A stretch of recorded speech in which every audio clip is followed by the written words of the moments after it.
à vous communauté, mon nom est Yves Lanty et bienvenue en résumé de l'actualité avec une pointe d'humour et d'humanisme. Alors communauté, cette semaine se tenait le fameux sommet de Helsinki en Finlande. Alors c'est un sommet qui permettait aux deux dirigeants, soit le dirigeant des États-Unis et le dirigeant de la Russie, de se rencontrer. Il semblerait, et là j'ai oublié les termes précis, je suis vraiment désolé, mais il me semble que ça sonnait comme étant que c'était la première rencontre bilatérale de leaders actifs en 9 ans entre les États-Unis et la Russie, ou de quoi de même. Donc en gros, ce qu'il faut comprendre, c'est que ça n'arrive pas souvent, puis ça faisait longtemps que c'était pas arrivé que le président américain avait rencontré le président russe, c'est-à-dire que là, Donald Trump rencontrait Vladimir Poutine. Alors, s'il y a une chose qu'on doit dire de Donald Trump, c'est qu'il réussit à faire des sommets qui retiennent beaucoup l'attention. Alors là, dans le cadre de ce sommet-là, bien entendu, les deux hommes se sont rencontrés et par la suite, ils ont fait une conférence. Et c'est dans cette conférence-là où il y a différents journalistes un peu partout dans le monde qui sont fait plaisir et qui ont posé des questions qui, on se le cachera pas, étaient un peu malaisantes pour les deux leaders. Alors moi, la première chose que je tiens à mentionner pour cette conférence-là que j'ai écoutée, c'est que Vladimir Poutine, d'entrée de jeu, s'est excusé auprès de la population locale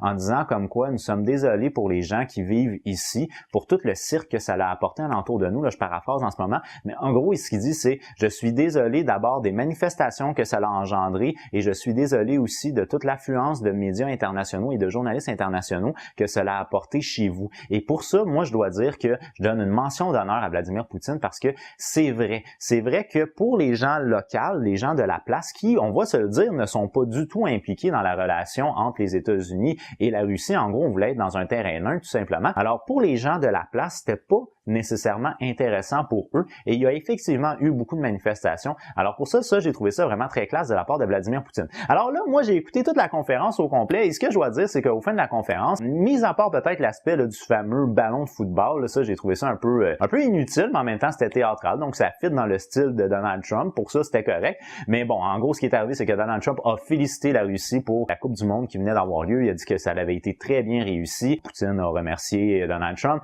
puis il a dit, bon, je te passe le ballon vu que les États-Unis vont être les hôtes de la Coupe du Monde en 2020, je sais pas quoi. Là. Fait qu'il a passé le ballon à Donald Trump et bon, Donald Trump, fidèle à lui-même, il a fait quelque chose qu'on s'attendait pas, c'est-à-dire qu'il a pris le ballon puis il l'a pitché à sa femme Melania qui en a bien ri au final, mais bon, en gros, ça ressemble un peu à la présidence de Donald Trump, c'est-à-dire qu'il fait des choses qu'on s'attend pas puis ça prend un peu tout le monde par surprise. Dans cette conférence de presse, on n'a pas appris grand-chose, on se le cachera pas, mais une chose que moi j'ai trouvé vraiment très intéressante, c'est qu'il y a un journaliste qui a posé des questions par rapport à la fameuse ingérence russe dans la présidentielle américaine. Et là, ça, c'est ce qui a beaucoup retenu l'attention. Mais moi, je veux qu'on prenne tout de suite dans les médias uniquement le moment présent. C'est-à-dire, lorsque moi, j'ai visionné la conférence, ce que j'ai trouvé d'intéressant là-dedans, c'est le fait que les deux hommes semblaient être assez d'accord sur un point commun. Et en gros, c'est que Vladimir Poutine et Donald Trump disaient comme quoi les Russes ne s'étaient pas ingérés de manière directe. Alors, c'est important de mentionner, les services secrets russes ne s'étaient pas ingérés de manière directe dans la présidentielle américaine en faveur de Donald Trump. Et là, par la suite, Vladimir Poutine, lui, ce qu'il mentionnait, c'est qu'il y avait des hommes, ou en tout cas des personnalités très riches en Russie,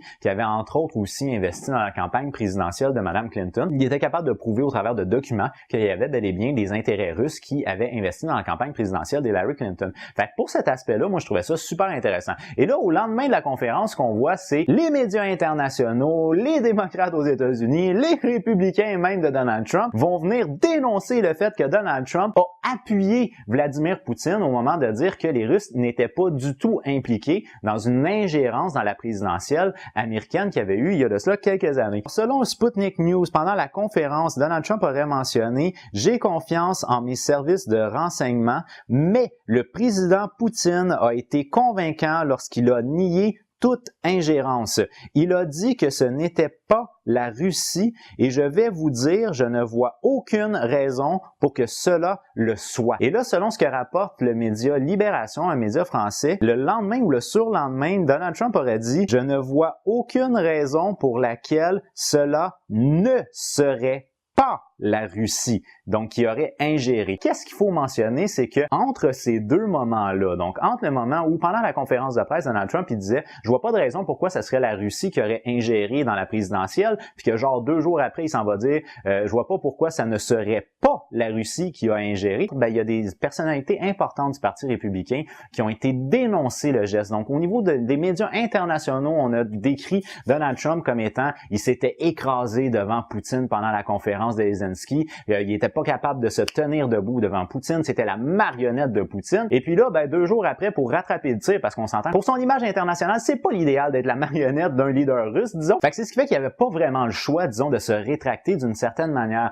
Alors là, entre autres, il y a John McCain, qui est un républicain très important, mais aussi vraiment un opposant à Donald Trump au niveau du Parti républicain, qui a tweeté. Donc, on a utilisé la médecine de Donald Trump. La conférence de presse d'aujourd'hui à Helsinki était l'une des plus disgracieuses performances par un président américain de ma mémoire. Alors, on n'a vraiment pas été tendre à l'égard de Donald Trump. Maintenant, ce qu'il faut mentionner concernant ça, c'est que oui, Donald Trump s'est effectivement rétracté, mais il s'est rétracté sans assumer qu'il se rétractait. C'est assez typique de Donald Trump. Mais il en reste pas moins que c'était une conférence qui avait pour but, disons, d'alimenter la paix entre les deux pays. Et effectivement, il n'y a pas eu de montée de tension pendant la conférence de presse. Il n'y a pas eu de montée de tension entre les deux pays. Également, il y a eu un journaliste qui avait posé la question pendant la conférence de presse à Vladimir Poutine concernant le fameux désaccord sur l'Ukraine et l'annexion de la Crimée. Et Poutine a dit très clairement, nous, notre position à nous en tant que Russie, c'est toujours la même. Il y a eu un référendum populaire et la Crimée a accepté d'être annexée de manière démocratique à la Russie.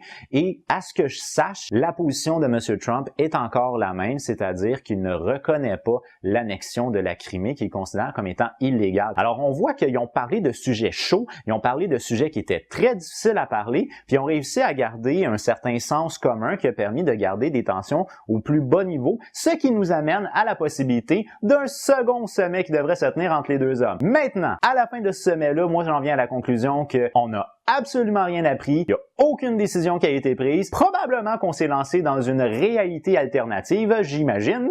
Alors sur ça, pour moi, communauté, c'est déjà tout. Je vous donne rendez-vous sur ma prochaine vidéo, mais d'ici là, je vous dis, j'ai déjà hâte de vous voir. As always, with love, bye bye.